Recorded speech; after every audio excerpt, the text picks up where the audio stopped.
आप लोगों से एक बार फिर से मैं हाथ जोड़ के इस तरह से बहुत बड़ा हाथ जोड़ के निवेदन करना चाहता हूं कि अगर कुंजपुर को आप भारत देश का हिस्सा मान रहे हो, कश्मीर की तरह नहीं कि कुछ लोग कहते थे कश्मीर तो बाहर का है, आप लोग मानते हो कुंजपुर भारत देश में है ना? तो अगर इसको गौरव के रूप में अपने कुंजपुर को रखना चाहते हो, बहुत प्यारा सा नाम है कुंजपुर। कुंज माने क्या होता है, कोई बताएगा? पुष्प।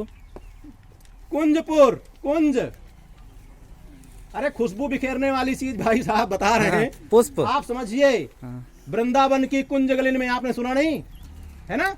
तो वृंदावन का कीर्तन भजन होता रहता है और कुंजपुर जो नाम है स्वयं में स्थापित है, स्वयं में।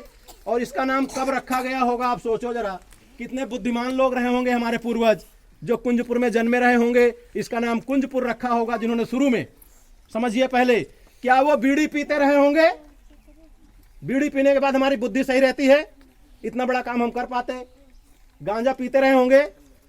क्या वो ठेके में जाते रहे होंगे? है ना? तो ये मैं बार बार आपसे निवेदन करूंगा कि आपको अगर उठना है तो कौन उठाएगा? कौन उठा सकता है आपको ऊपर की ओर? आप स्वयं। तो भैया एक चीज मैं बार बार कहूंगा, हमें पूरी तरह से जनता द्वारा चयनित करने की पूरी आजादी मिल गई है।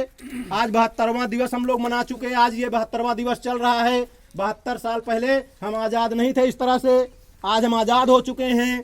ठीक है, तो 72वां गणतंत्र दिवस मनाते हुए मैं आपसे एक बार ये जरूर कहूंगा कि मरने के बाद, कुछ धर्म ऐसे मानते हैं कि मरने के बाद 72 हूर मिलेंगी, मानते हैं कुछ लोग ना। ये 72 हूर नहीं मिलने वाली यहाँ मरने के बाद, आपको जीवित में ही सब कुछ कर लेना पड़ेगा। और वो कैसे करोगे? ये आपके बीच में आपका भविष्य खड़ा हुआ है। पूरे कुंजपुर के लगभग 80% बच्चे यहाँ उपस्थित हैं, है ना? तो ये बच्चे जो देखेंगे, जो सुनेंगे, वही तो बनेंगे। आप लोग क्या दिखाना चाह रहे हो? यही चले तो यही बनेंगे फिर। और फिर आप कुंजपुर एकदम पीछे पड़े रहोगे।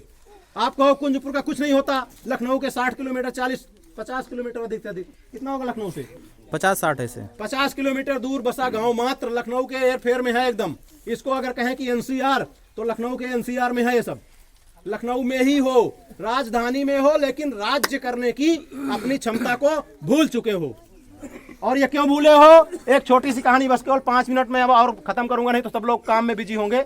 लेकिन आप समझ लीजिए, आप लोग सिर्फ उस तरह हो जैसे आपने बचपन में कहानियां सुनी होंगी, नानी दादी की कहानी, किससे। उसमें कहा गया था कि एक शेर था और बारिश का मौसम था, तो वो